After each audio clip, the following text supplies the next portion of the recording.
2 hari terakhir, warga di sejumlah negara seolah bisa sejenak melupakan buramnya dunia yang dipenuhi perang hingga krisis.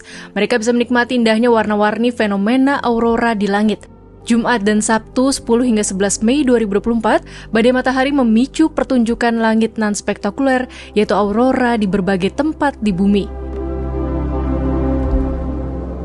Pada hari Jumat, fenomena di mana langit malam tampak warna-warni, mulai dari merah muda, hijau, kuning, dan ungu.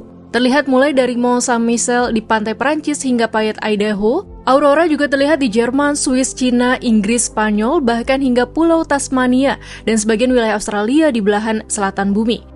Pusat Prediksi Cuaca Antariksa atau SWPC pada Administrasi Kelautan dan Atmosfer Nasional atau NOAA Amerika Serikat menjelaskan, matahari diketahui mendekati puncak siklus 11 tahun yang membawa peningkatan aktivitas. Aktivitas itu menyebabkan terjadinya badai matahari, di mana matahari melontarkan massa korona atau coronal mass ejection atau CME dan suar.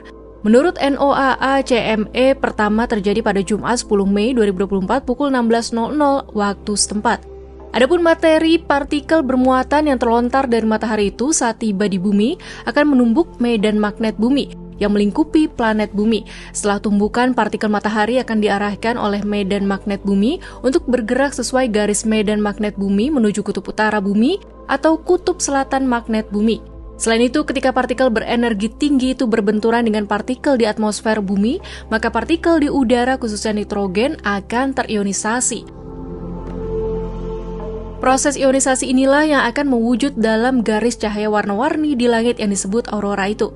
Biasanya masyarakat yang tinggal di sekitar wilayah kutub bumi bisa menikmati aurora ini. Inilah mengapa masyarakat Indonesia tidak bisa menyaksikannya. Sebab negeri ini berada di garis khatulistiwa alias tidak termasuk negara yang lokasinya dekat di kutub, sehingga tidak bisa menikmati keindahan aurora secara langsung.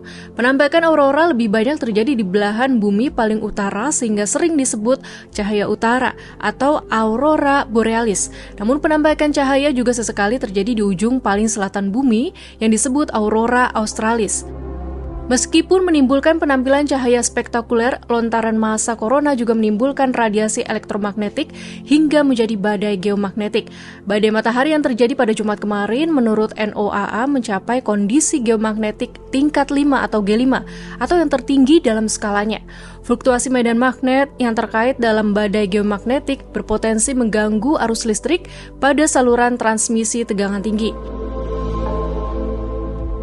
Elon Musk, pemilik dan operator internet satelit Starlink dengan sekitar 5.000 satelit di orbit rendah bumi menyebut jika satelit-satelitnya di bawah banyak tekanan, tetapi sejauh ini semuanya masih bertahan. Berbeda dengan Elon Musk, menurut kantor berita pemerintah Cina Xinhua, Pusat Cuaca Luar Angkasa Nasional Cina mengeluarkan peringatan merah pada Sabtu pagi. Cina memperingatkan badai matahari akan berdampak pada komunikasi dan navigasi di sebagian besar wilayah negara tersebut. Bagaimanapun, fenomena langka pemandangan aurora ini setidaknya membuat warga planet ini mendapat waktu jeda dari informasi terkait perang dan kekerasan di dunia. Aurora mengingatkan kembali kemegahan alam semesta karya agung Sang Pencipta.